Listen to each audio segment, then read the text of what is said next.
1. Time at base camp. Planning your research.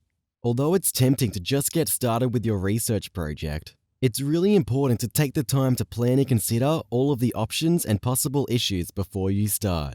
Think about these types of questions to create a one-page research plan. Who are you targeting? Probably the most critical question of all is making sure that you are targeting the right people. This might sound easy, but in actual fact, it's quite tricky. It's really important though, because if you are talking to the wrong people, then your research will likely yield spurious results. Here are some simple guidelines. 1. The target should match the people you want to know about. They could be existing users of a particular product or service, potential users of a new product or service, or simply people in a specific demographic, life stage, household composition, or specific geography. 2. Can you easily define the target? For example, grocery buyers or financial decision makers? Or is it more difficult, like people who might suffer a medical condition sometime in the future? 3. Is the target common or rare? That is, what is the likely incidence? How many people out of 10 would qualify? How will you get them and ensure they are representative of the target audience? There are multiple sources you can recruit respondents from, including the general public, client and prospect lists, but also there are now permission-based panels. If you decide to recruit from the general public, then you need to think about how you will find them and get them to participate, incentives or not. In the past, we have used the white pages to randomly call homes and ask for the last birthday person, to randomize within households. This has become more difficult in recent years because of mobile for fixed substitution and the lack of listings of mobiles in telephone directories. You could also do a door-to-door study, but this is hugely expensive and can be less representative if not done correctly. Probably the easiest and most cost-effective way to recruit respondents today is via one of the many well-established permission-based panels, which are large databases of consumers who have signed up for research and incentivized to do so. A word on sampling. Once you have decided on where to get your respondents from, you need to think about how you will sample them.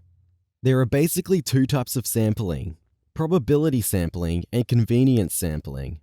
Although, beyond the scope of this blog, probability sampling, also known as random sampling, basically gives every person in a population, or target, the same chance, probability, of being selected, and if done correctly can infer the sampled results to the total population within known error rates, thanks to some pretty funky maths.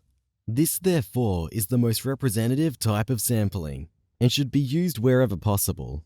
However, in practice, this has become difficult, because in order to do this, you need to access an entire population, known as a sample frame, to sample from.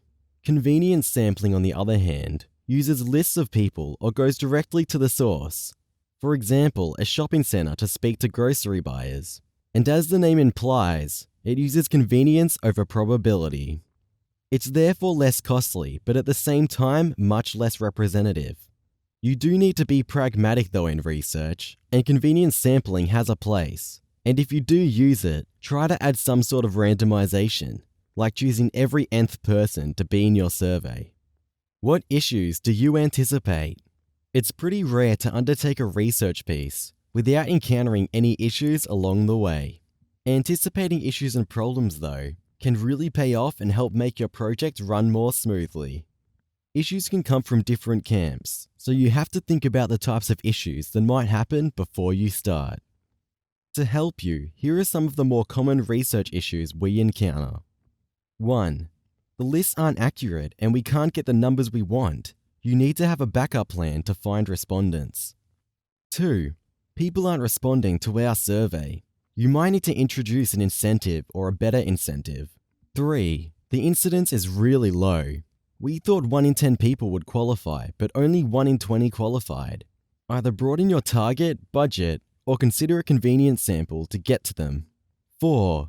People aren't getting what we are talking about. Respondents are misunderstanding the idea. You need to pilot your survey first to ensure this doesn't happen in the field.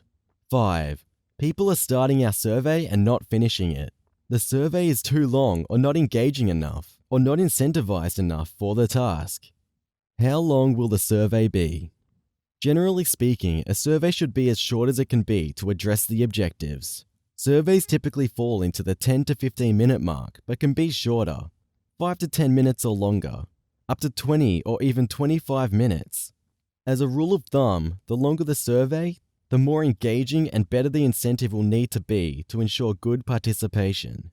A longer survey also means more resources at your end to process and analyze, and so you'll need a bigger budget or resource allocation to get the job done.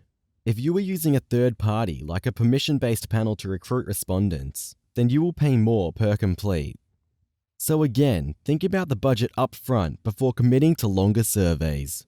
Keep in mind also that people respond to surveys differently, and although we would prefer all our respondents to take a considered approach to our surveys, in reality some go slow and some go fast. So you need to think about what's a reasonable amount of time you expect people to give to the task. Be prepared. We'll talk about more of this in future blogs, but in close, please take the time at Basecamp to think and prepare before jumping in and writing your survey. Keep an eye out for our next blog, which will cover setting goals and objectives.